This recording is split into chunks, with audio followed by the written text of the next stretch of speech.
안녕하세요. 여러분의 마음 코치 알렉스입니다. 네, 요즘 제가 감기가 걸려서 한동안 유튜브 촬영을 하지 못했습니다. 요즘 감기가 아주 독해서 쉽게 떨어지지 않는 것 같습니다. 네, 지금도 약간 제가 콧물을 가끔씩 나오는데요. 여러분도 감기 조심하시기 바랍니다. 네, 오늘은 최근에 제가 유튜브 추천으로 본 꼰대이 프로그램을 잠깐 말씀드리려고 합니다. 신봉선 씨가 예전에 김대희 씨와 함께 개콘에서 만든 작품인데요. 김대희 씨가 꼰대이라는 유튜브 채널로 진행을 하고 있는데 이게 어마어마한 인기를 끌고 있습니다. 처음에 신봉선 씨를 초청해서 진행한 프로그램이 무려 1000만 뷰를 보시는 것처럼 1000만 뷰를 넘었습니다. 이 유튜브 채널의 인기 비결은 과연 무엇일까요? 제 나름대로 한번 분석을 해봤습니다. 일단 대본 없이 즉흥으로 이루어진다고 합니다. 물론 약간의 스토리 전개 라인은 갖고는 있는 것 같은데요. 기본적으로 특정한 대본이 없이 즉흥적으로 상황을 만들어 갑니다. 지금 소개해드리는 이 장면도 신봉선 씨가 집에 와서 밥을 먹는 상황인데요. 지금 상황은 꼰대이가 혼자 부산에서 살면서 부인 신봉선 씨는 집을 나가서 서울에서 사는 설정으로 이제 돼 있는데, 신봉선 씨가 집에 와서 밥을 먹는 상황인데요. 같이 밥을 먹으면서 꼰대이 씨가 호통을 합니다. 여자가 도대체 집을 나가서 1년 동안 안 들어오고 뭐 하냐고 호통을 칩니다. 한참 호통을 치고 있는데 신봉선 씨가 갑자기 이런 말을 하죠. 아버지, 저 딸인데요. 네, 갑자기 이렇게 설정을 확 바꿔버립니다. 이게 바로 즉흥의 묘미인 것 같습니다. 꼰대이가 다시 딸에게 니는 시집 안 가나? 자취는 어디 사나? 이렇게 막 얘기를 하고 있는데, 여기서 다시 또 신봉선 씨가 받아치죠. 아버지, 저 고등학생인데요. 저 기숙사에 있는데요. 갑자기 설정을 확 바꿔버립니다.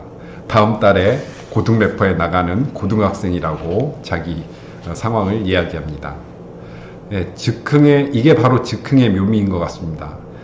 스토리 전개 라인이 어떻게 될지, 또 세계관이 어떻게 바뀔지 상상을 할 수 없기 때문에 그 즉흥에서 나오는 묘한 매력이 있는 것 같습니다.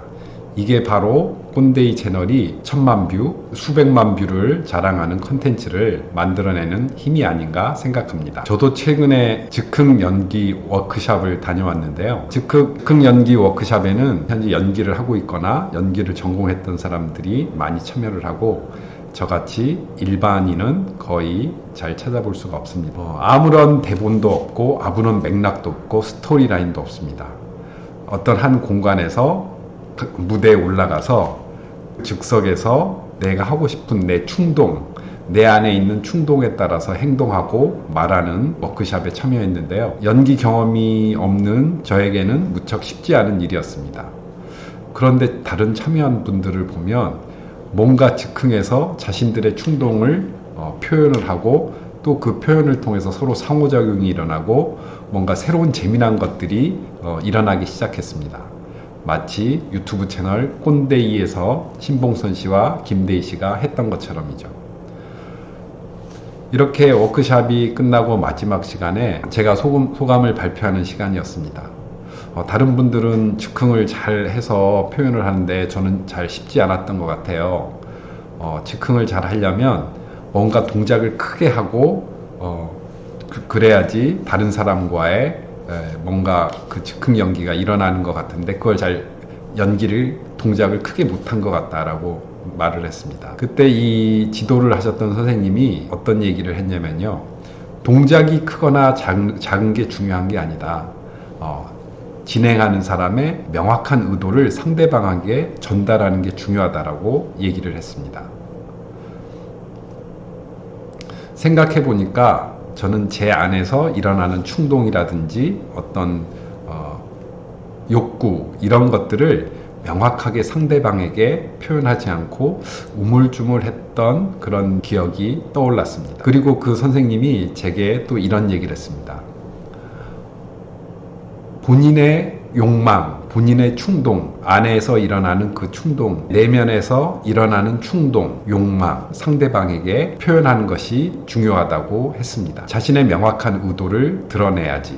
다른 말로 자신의 내면의 충동과 내면의 욕구를 잘 드러내야지 상대방이 그것을 알아차리고 무언가 재미난 일, 새로운 일들이 벌어지고 발생할 수 있다는 것입니다. 저는 이 이야기를 듣고 4, 5년 전에 제가 책을 출간했던 이야기가 떠올랐습니다. 저는 영웅의 여정이라는 책을 번역해서 출간을 했는데요. 그때 저는 이 책을 홍보하기 위해서 페이스북에 이 책의 내용들을 설명하고 좋은 내용들을 요약해서 페이스북 포스팅을 했던 적이 여러 번 있었습니다. 그런데 그때를 가만히 생각을 해보니까 저의 명확한 의도, 순수한 욕구는 이 책을 많이 파는 것이었습니다. 하지만 저는 제 명확한 의도를 다른 사람에게 드러내지 않았던 것 같습니다. 약간 우회적으로 제 책의 좋은 점에 대해서만 얘기를 했던 것 같습니다. 이렇게 명확한 의도를 드러내지 않으면 다른 사람들은 도대체 이 글의 의도가 뭐지? 라고 불분명하게 받아들일 수 있고 도대체 어떤 액션을 취해야 할지 모르는 경우가 많습니다. 명확하게 이런 책이 발간되었으니까 출판되었으니까 이 책을 서점에 가서 온라인 서점에서 구매해 주세요. 분명하게 나의 의도를 드러내야 하는데 그런 의도를 드러내지 못했던 것 같습니다. 워크숍을 진행했던 선생님의 다음 질문이 떠올랐습니다. 당신의 명확한 의도를 드러내지 못하게 하는 것은 무엇인가요? 저는 이 질문을 곰곰이 생각해 봤습니다. 저는 왜 이런 저의 의도를, 책을 팔고 싶은 순수한 의도를 명확하게 드러내지 못하게 했을까요? 저는 한참을 생각해 보고 저는 제 안에 수치심이라는 답을 얻었습니다. 치자구 센터링 모델에서 보면 수치심과 죄책감, 두려움, 자신의 무의식에 많이 남겨 있는 경우가 있다라고 했는데요. 저 같은 경우는 남들에게 책을 사달라고 부탁하고 애원하고 이런 요청을 하는 게 제가 어렸을 때 느꼈던 가난에 대한 수치심이 자극이 됐다고 생각을 합니다. 즉 누군가에게 책을 사달라고 하고 부탁하는 것이 마치 예전에 가난에 대해서 느꼈던 수치심이 자극되었다라고 생각을 합니다. 이렇게 우리 안에 무의식에 잠겨있는 수치심, 죄책감, 두려움은 예전에 막연한 느낌으로 저장이 되어 있는 경우가 많습니다.